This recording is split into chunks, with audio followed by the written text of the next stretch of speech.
Assalamualaikum warahmatullahi wabarakatuh. Salam sejahtera untuk kita semua. Saya Harisa Rahmi Hoirunisa, mahasiswi Magister Sains Akuntansi Fakultas Ekonomika dan Bisnis Universitas Gadjah Mada. Pada video ini akan mempresentasikan mengenai proposal tesis saya yang berjudul Faktor-faktor yang mempengaruhi niat untuk menggunakan aplikasi teknologi tepat guna dalam pembelajaran akuntansi berbasis daring. Penelitian ini dilatar belakangi oleh adanya pandemi COVID-19 yang telah memberikan dampak kepada semua bidang, tidak terkecuali bidang pendidikan. Lebih khusus, para siswa, instruktur, dan organisasi pendidikan di seluruh dunia ini juga terdampak oleh pandemi COVID-19. Ini menurut penelitian dari Mayulizar dan kawan-kawan pada tahun 2020. Aktivitas pembelajaran ini meskipun ada pandemi tetap dilakukan melalui beragam cara. Salah satu di antara banyak cara adalah dilakukan melalui metode aktivitas dalam jaringan atau online.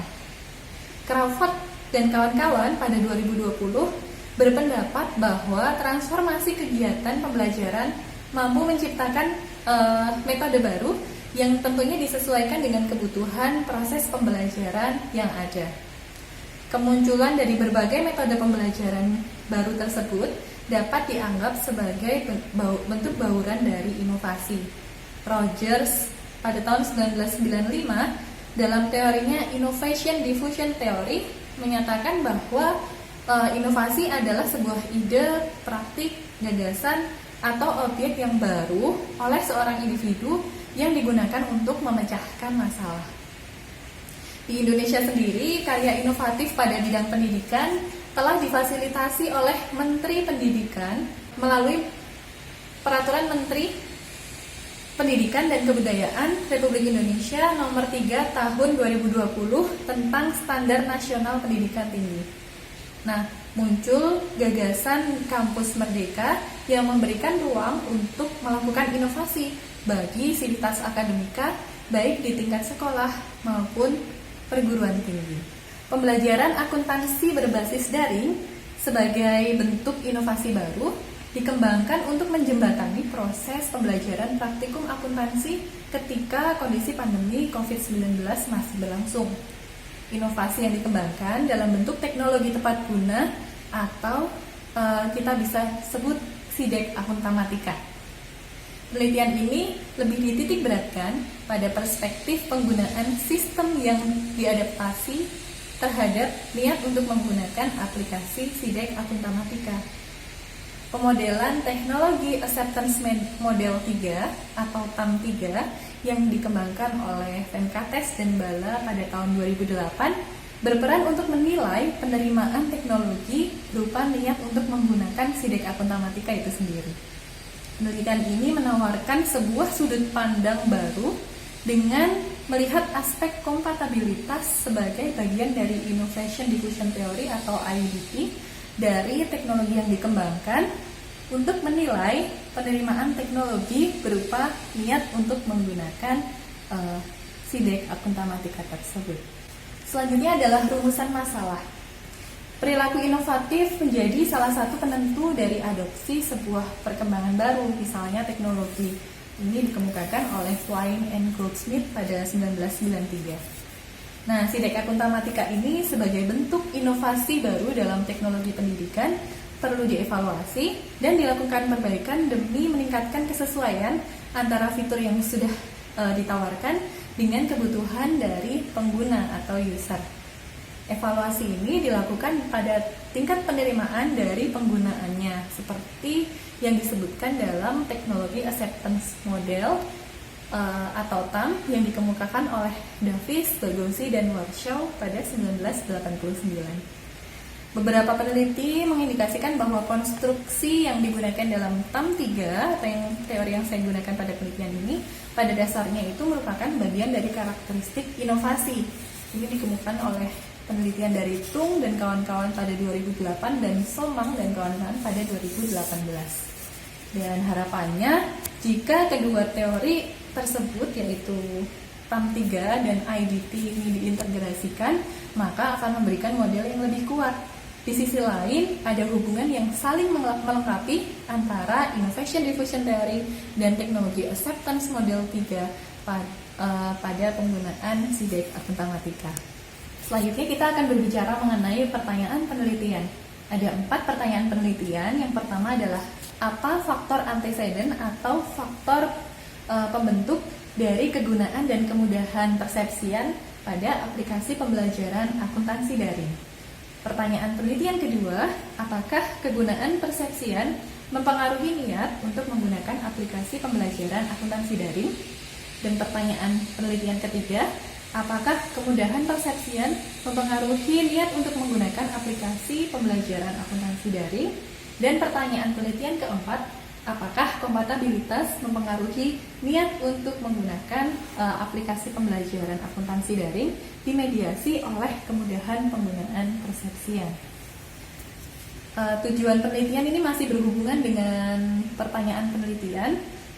Yang pertama, tujuan penelitiannya adalah menjawab pertanyaan penelitian yang pertama, yaitu mengidentifikasi pengaruh faktor pembentuk antecedent, kegunaan dan kemudahan penggunaan persepsian pada niat untuk menggunakan aplikasi pembelajaran akuntansi daring. Tujuan penelitian ketiga tentu saja menjawab pertanyaan penelitian kedua, yaitu mengidentifikasi pengaruh kegunaan persepsian pada niat untuk menggunakan aplikasi pembelajaran akuntansi daring. Tujuan penelitian ketiga menjawab pertanyaan penelitian ketiga, yaitu mengidentifikasi pengaruh kemudahan persepsian pada niat untuk menggunakan aplikasi pembelajaran akuntansi daring. Dan tujuan penelitian yang terakhir atau keempat menjawab pertanyaan penelitian keempat, yaitu mengidentifikasi pengaruh kompatibilitas terhadap niat untuk menggunakan aplikasi pembelajaran akuntansi daring yang dimoderasi oleh kemudahan penggunaan persepsian. Selanjutnya adalah manfaat penelitian. Penelitian ini bermanfaat bagi 3 bidang. Bidang pertama adalah bidang akademik. Bidang akademik memberikan bukti dan memperluas cakupan keputusan dalam mengadopsi sebuah teknologi baru yang dijelaskan dalam PAM 3 dengan memasukkan aspek difusi inovasi, yaitu kompatibilitas. Manfaat kedua yaitu manfaat bagi bidang pendidikan akuntansi. Diharapkan pengembangan teknologi tepat guna ini dapat digunakan untuk mengakomodasi kebutuhan siswa maupun mahasiswa yang mengalami keterbatasan pembelajaran, terutama pada mata pelajaran atau mata kuliah praktikum akuntansi dikarenakan adanya pandemi COVID-19. Selanjutnya, manfaat penelitian ketiga adalah di bidang penelitian. Penelitian ini diharapkan dapat digunakan untuk sebagai acuan peneliti lain yang tertarik untuk mengembangkan SIDEC Akuntamatika lebih lanjut. Selanjutnya adalah kontribusi penelitian. Terdapat 2 kontribusi. Yang pertama, kontribusi secara teoritis. Kontribusi pertama secara teoritis adalah memberikan rangka baru yang lengkap pada model penerimaan teknologi. Kontribusi teoritis yang kedua adalah penggunaan Innovation Diffusion Theory dapat diaplikasikan dalam konteks penerimaan teknologi yang dibaurkan dengan teknologi Acceptance Model 3. Dan kontribusi teoritis yang terakhir adalah memperluas literatur penelitian sistem informasi dalam pembahasan model penerimaan teknologi. Serta kontribusi yang selanjutnya adalah kontribusi praktis. Penelitian ini memberikan kontribusi secara praktis terhadap terciptanya terobosan baru dalam memanfaatkan teknologi tepat guna di masa pandemi COVID-19, yaitu dengan pengembangan SIDEC Akuntamatika. Kontribusi praktis yang kedua adalah SIDEC Akuntamatika dapat digunakan untuk memfasilitasi kebutuhan media pembelajaran praktikum akuntansi, khususnya siklus akuntansi jasa, dagang, dan manufaktur. Selanjutnya kita masuk di tinjauan pustaka dan pengembangan hipotesis.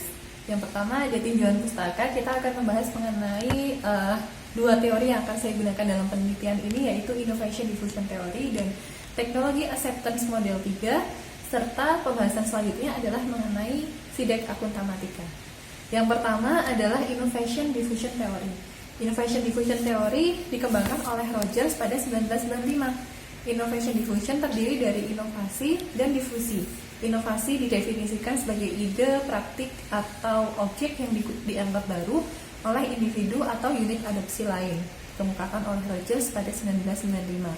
Sedangkan difusi merupakan proses di mana inovasi dikomunikasikan melalui saluran tertentu dari waktu ke waktu di antara anggota sistem yang mengadopsi tersebut. Ini juga dikemukakan oleh Rogers pada 1995. Nah, bisa kita lihat di gambar ada role of adoption of innovation. Pada kotak yang paling atas adalah perceived attributes of innovation. Ini mencakup 5. Yang pertama ada relative advantage. Apa itu relative advantage? Relative advantage adalah seberapa jauh adopsi inovasi berdasarkan tingkat inovasi yang lebih baik dari inovasi yang telah ada sebelumnya. Kemudian yang kedua ada compatibility, yaitu tingkatan sebuah inovasi baru yang konsisten terhadap nilai-nilai, pengalaman, dan kebutuhan pengguna potensial. Yang ketiga ada complexity. Complexity adalah adopsi inovasi berdasarkan seberapa sulit pengguna memahami dan menggunakan inovasi baru. Kemudian ada triability, yaitu kemungkinan dari pengguna mencoba inovasi yang baru sebelum mengadopsi. Lalu yang terakhir ada observability, adalah seberapa besar hasil inovasi baru nampak terlihat bagi pengguna. Selanjutnya kita akan membahas mengenai teknologi acceptance model 3. Teknologi acceptance model 3 atau sering kita sebut TAM3 adalah kerangka kerja kenamaan yang sangat banyak digunakan dalam berbagai penelitian untuk memprediksi penerimaan atas teknologi baru dengan mengukur niat atau intention dari pengguna. Ini ditemukan oleh Davis pada 1989. TAM3 merupakan pengembangan dari TAM2 yang dikemukakan oleh Venkatesh dan Venkatesh dan Davis pada 2000 dan model determinan persepsi kemudahan penggunaan yang dikemukakan oleh Venkatesh pada tahun 2000 dan mengembangkan model terintegrasi penerimaan teknologi. Kekuatan utama TAM3 adalah kelengkapannya dan juga potensinya untuk panduan yang dapat ditindaklanjuti. Dan bisa kita lihat di gambar model dari TAM3 itu sendiri. TAM3 yang membedakan dengan TAM sebelumnya, TAM2 dan TAM1 adalah adanya faktor antecedent dari kemudahan persepsian dalam model ini. Ini dibagi menjadi 2, yakni tahap awal atau sebelum adanya pengalaman menggunakan teknologi, atau bisa kita lihat di gambar ini keterangannya adalah anchor di kotak yang atas adalah anchor, dan yang kedua adalah tahap penyesuaian atau adjustment yang berada di bawahnya, yaitu setelah adanya pengalaman langsung dalam menggunakan teknologi. Nah, selanjutnya kita akan bahas mengenai SIDEC Akuntamatika. SIDEC Akuntamatika sebagai bentuk terobosan pengembangan teknologi tepat guna pada metode pengajaran daring, khususnya untuk mendukung proses pembelajaran mata pelajaran atau mata kuliah praktikum akuntansi, siklus akuntansi jasa, dagang, dan manufaktur. SIDEC Akuntamatika ini memiliki platform Microsoft Office Excel dan Google Apps. Lalu pada aplikasi ini, akuntansi dikembangkan berlandaskan dengan hukum dana yang merepresentasikan matematika sehingga proses aplikasi akuntansi yang dikembangkan selaras dengan cara berpikir teknologi informasi. Kelebihan dari aplikasi SIDEC Akuntamatika ini ada beberapa kelebihannya. Yang pertama, memungkinkan pembelajaran daring sehingga instruktur dapat memantau aktivitas pembelajar dalam mengerjakan tugas. Kemudian yang kedua, ini kita bisa memberikan feedback, pengajar bisa memberikan feedback atau umpan balik secara real time. Dan yang ketiga, kelebihannya adalah dapat terjadi komunikasi interaktif antara instruktur dan peserta didik. Lalu selanjutnya, kelebihan yang selanjutnya adalah aplikasi ini dapat diakses secara cuma-cuma sehingga proses pembelajaran akuntansi dilaksanakan dengan optimal, terutama dalam kondisi pandemi. Selanjutnya adalah pengembangan hipotesis. Hipotesis yang saya kembangkan dalam penelitian ini adalah sebanyak 10 hipotesis yang saya kelompokkan menjadi 4 bagian. Bagian yang pertama berbicara mengenai faktor pembentuk atau antecedent kegunaan persepsian.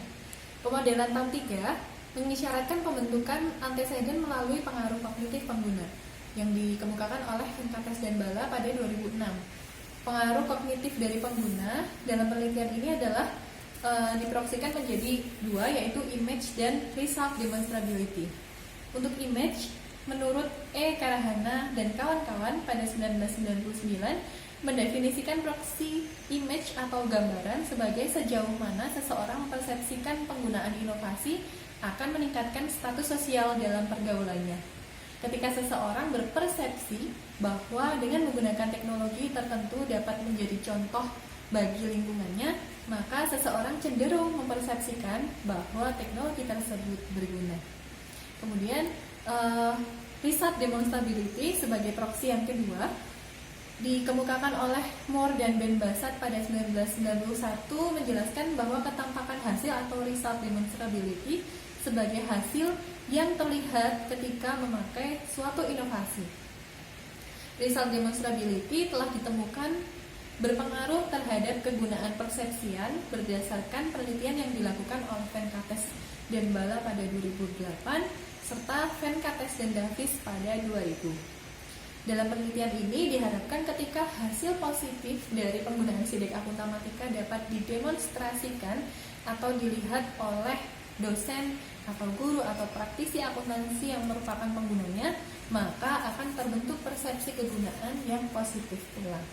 Sehingga dapat kita lihat, hipotesis yang pertama menyatakan bahwa gambaran atau image berpengaruh positif terhadap kegunaan persepsian atau perceived usefulness.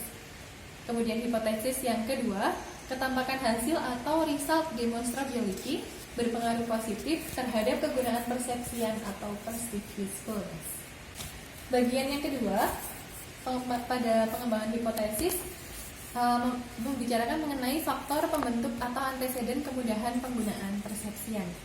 Pada tahap awal penggunaan teknologi, karena pengalaman langsung dengan sistem baru yang dimiliki ini belum terlalu banyak, maka persepsi kemudahan penggunaan sistem dibentuk berdasarkan pada satu set penentu umum atau anchor. Ini menurut penelitian dari Venkates pada tahun 2000. Penentu umum atau anchor terdiri dari konstruk kontrol atau kendali yang diproyeksikan menjadi perceived of external control atau kontrol eksternal persepsian dan self-efficacy atau keyakinan diri sendiri. Kemudian pada kontrol eksternal didasari oleh 3 elemen, yakni ketersediaan pengetahuan, sumber daya, dan peluang, dikemukakan oleh Venkates pada tahun 2000. Dalam konteks penggunaan teknologi, kontrol eksternal dapat dicerminkan dalam bentuk ketersediaan infrastruktur, staf pendukung, pelatihan sebagai sebuah respon dari organisasi untuk membantu pengguna mengatasi hambatan atau rintangan untuk penggunaan teknologi, terutama selama tahap awal pembelajaran dan penggunaan SIDEC Akuntamatika. Kemudian bagian yang kedua adalah masih berbicara mengenai faktor pembentuk kemudahan penggunaan persepsian. Kita akan berbicara tadi sudah mengenai kontrol eksternal, sekarang adalah kontrol internal. Kontrol internal dalam penelitian ini dikonseptualisasikan sebagai keyakinan diri atau self-efficacy. Individu yang mempunyai persepsi kontrol internal yang tinggi akan terus terdorong dan berusaha untuk berhasil karena mereka yakin dengan kemampuan mereka yang mereka miliki dapat mengatasi kesulitan yang dihadapi. Ini dikemukakan oleh Ramdhani pada 2011. Keyakinan diri sendiri dari guru, dosen maupun praktisi akuntansi akan mempengaruhi kemudahan persepsi mereka atas penggunaan SIDEC Akuntamatika. Motivasi internal. Motivasi internal adalah persepsi pemakai yang digunakan untuk melakukan suatu aktivitas tanpa adanya paksaan, selain untuk menikmati proses dari aktivitas itu sendiri. Motivasi internal dalam penelitian ini dikonseptualisasikan sebagai kepermainan atau playfulness. Dalam konteks organisasi, sebuah sistem atau teknologi dapat memicu tingkat kesenangan yang tinggi. Kepermainan tetap relevan dalam mempengaruhi persepsi pengguna tentang suatu sistem, karena kepermainan tidak hanya berarti bersenang-senang, tetapi juga melibatkan ketertarikan untuk melakukan eksplorasi dan penemuan. Ini dikemukakan oleh Venkates pada 2000.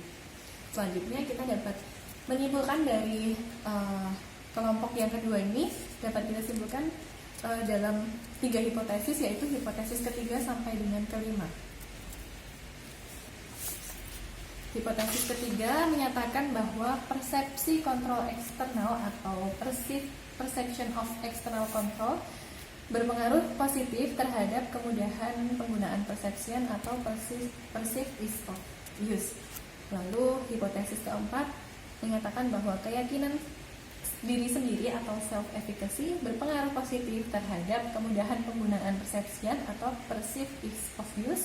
Lalu hipotesis kelima menyatakan bahwa kepermainan atau playfulness berpengaruh positif terhadap kemudahan penggunaan perception atau perceived ease of use.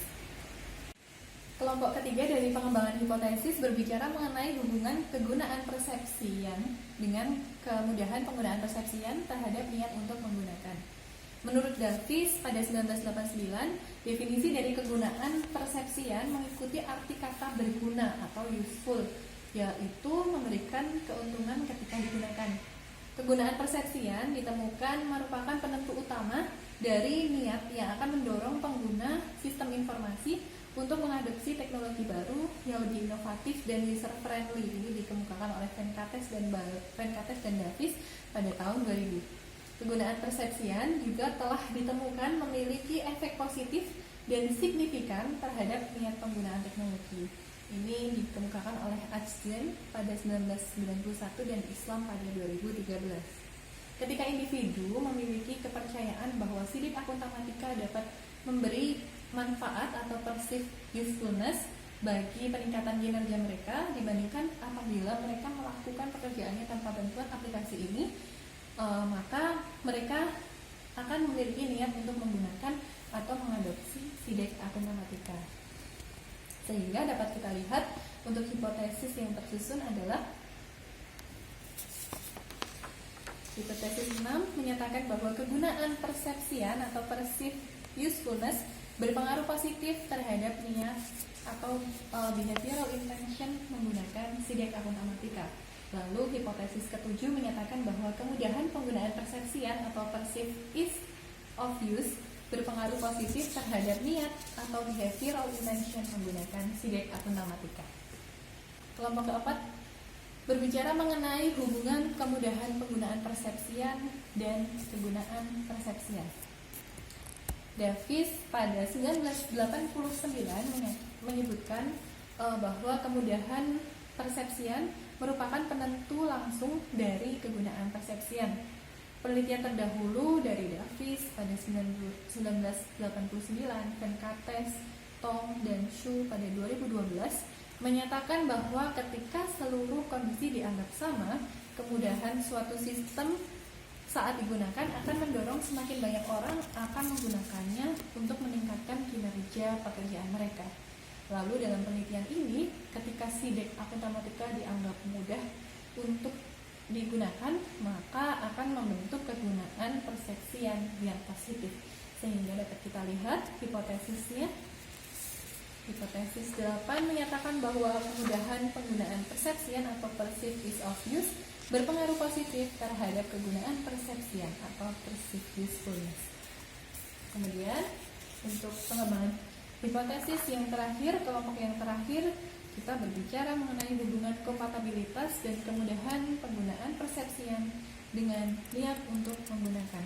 Dillon dan Morris pada 1996 menyatakan bahwa innovation diffusion theory merupakan inovasi yang menawarkan keuntungan yang dirasakan ketika inovasi memiliki tingkat kompatibilitas yang tinggi.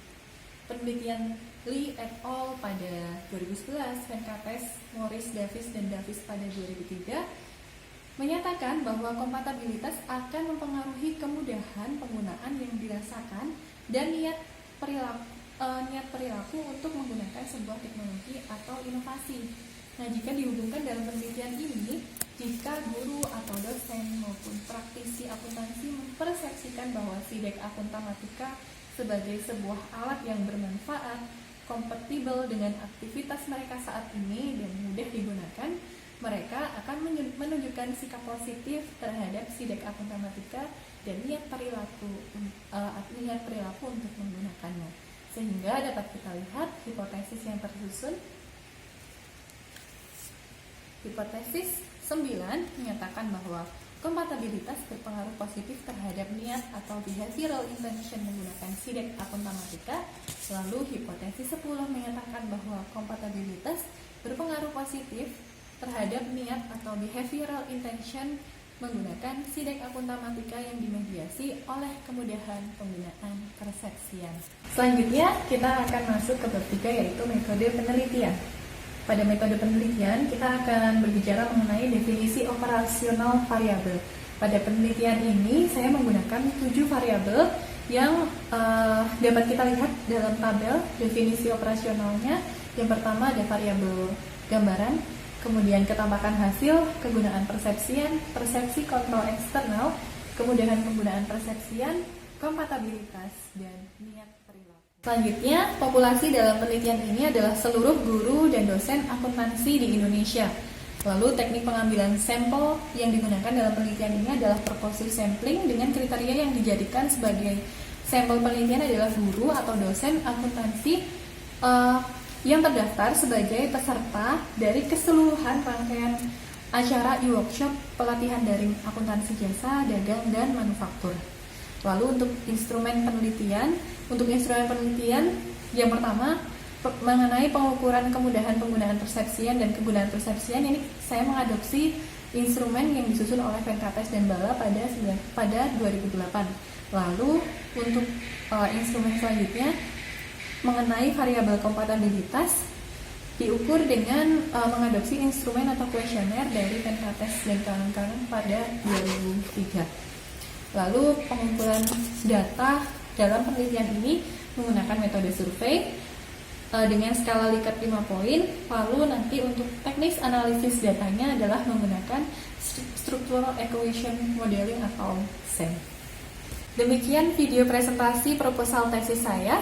Saya sangat menerima saran dan masukan dari teman-teman sekalian yang dapat diisikan melalui kolom komentar di bawah ini. Sekian dari saya. Wassalamualaikum warahmatullahi wabarakatuh.